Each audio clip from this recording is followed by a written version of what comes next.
नमस्कार। हर हर महादेव। महाशिवरात्रि की पूजा से भगवान शिव और माता पार्वती की विशेष कृपा मिलती है और इस दिन किया गया व्रत पुण्य अक्षय फल देने वाला होता है। महाशिवरात्रि का पर्व हिंदू धर्म में बहुत ज्यादा महत्व रखता है। विशेष रूप से इस दिन को लेकर मान्यता है कि जो व्यक्ति महाशिवरात्रि के दिन चारों पहर में पूजा करते हैं उन्हें पूरे साल का भक्ति करने का पुण्य फल प्राप्त होता है। यदि आप मंदिर जाने में असमर्थ हैं तो आप घर पर भी इस विशेष दिन पूजन कर अक्षय पुण्य को प्राप्त कर सकते हैं। आइए जानते हैं घर पर ही भोले बाबा का पूजन सरल रूप से कैसे करें। महाशिवरात्रि के दिन हम भगवान शिव का अभिषेक करते हैं, जिसके लिए हमें दूध, दही, शक्कर, घी, केसर, गंगाजल इन सभी को मिलाकर पंचामृत बनाना होता है।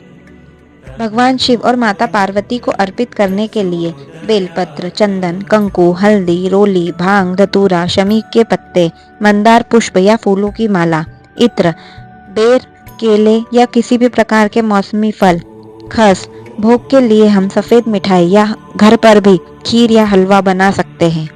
इसके अलावा इलायची, चावल, गुड़, पान सुपारी, महाशिवरात्रि की व्रत कथा, नारियल, कलश, कपूर, आरती की थाल, हमारे बैठने के लिए आसन, पान के पत्ते, दुर्वा, हवन सामग्री, एक चौकी और चौकी पर बिछाने के लिए लाल या पीला कपड़ा, माता के लिए सुहाग का सामान जिसमें हम कंकु, बिंदी, मेहंदी, चूड़ियाँ और भी अपनी श्रद्धा अनुसार काले तिल, गेहूं, खड़े मूंग की दाल, जौ, लाल चंदन, नाड़ा, जनेऊ, दक्षिणा के लिए कुछ पैसे अपनी यथाशक्ति हम रख सकते हैं। ये सभी सामग्री से हम घर पर ही विधि विधान से भगवान शिव और माता पार्वती का पूजन कर सकते हैं। आइए जानते हैं पूजन विधि। सर्वप्रथम हमको अपने घर और स्वयं को पवित्र करना होगा। उसके बाद पूजा की तैयारी करेंगे। सबसे पहले हमें सूर्य देवता को जल अर्पित करना है, क्योंकि सबसे पहले हम कोई भी व्रत लेते हैं तो उसमें सबसे प्रधान देवता हमारे सूर्य देवता होते हैं। उन्हें अर्घ दिए बिना हमारी पूजा शुरू नहीं होती है। उसके बाद हमें माता तुलसी का पूजन करना है। अब हम अपने घर के मंदिर को साफ करेंगे। उसके बाद एक चौकी लेंगे, उस पर हम सफेद या पीले रंग का कपड़ा बिछाएंगे। फिर उस पर चावल से हम अष्टदल कमल बनाएंगे। उसके बाद उस पर हम एक कलश स्थापित करेंगे। कलश के अंदर हम गंगा जल भरेंगे और एक सिक्का डालेंगे। उसके ऊपर हम एक प्लेट में चावल रखकर दीप कलश की स्थापना करेंगे। कलश पर स्वस्तिक बनाकर मोली बांधेंगे।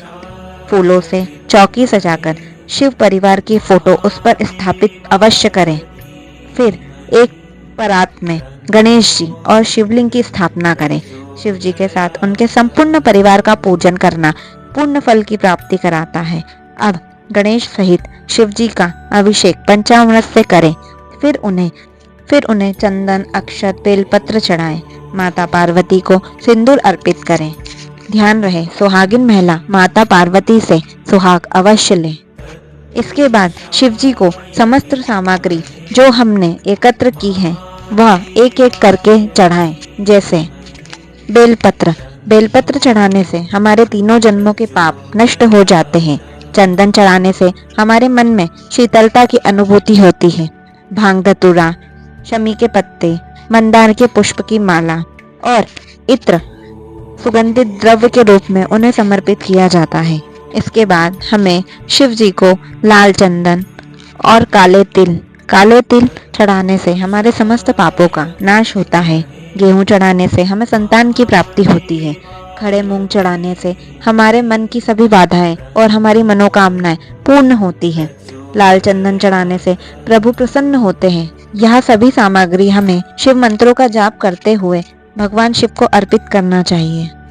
इसके बाद माता पार्वती को समस्त सुहाग का सामान भेंट करना चाहिए और माता से अखंड सौभाग्य का आशीर्वाद लेना चाहिए।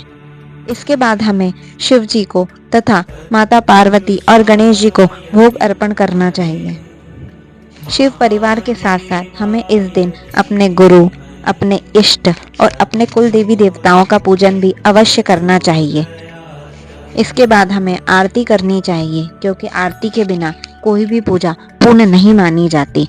इसके बाद हमारे द्वारा की गई पूजा में यदि कोई भूल चूक या हमसे कोई भी त्रुटि हो गई हो, उसके लिए हमें शिव जी से क्षमा याचना करनी चाहिए और उनसे प्रार्थना करनी चाहिए कि वह हमारी पूजा और सेवा को स्वीकार करें और हम पर और सभी शिव भक्तों पर अपनी कृपा बनाए रखें।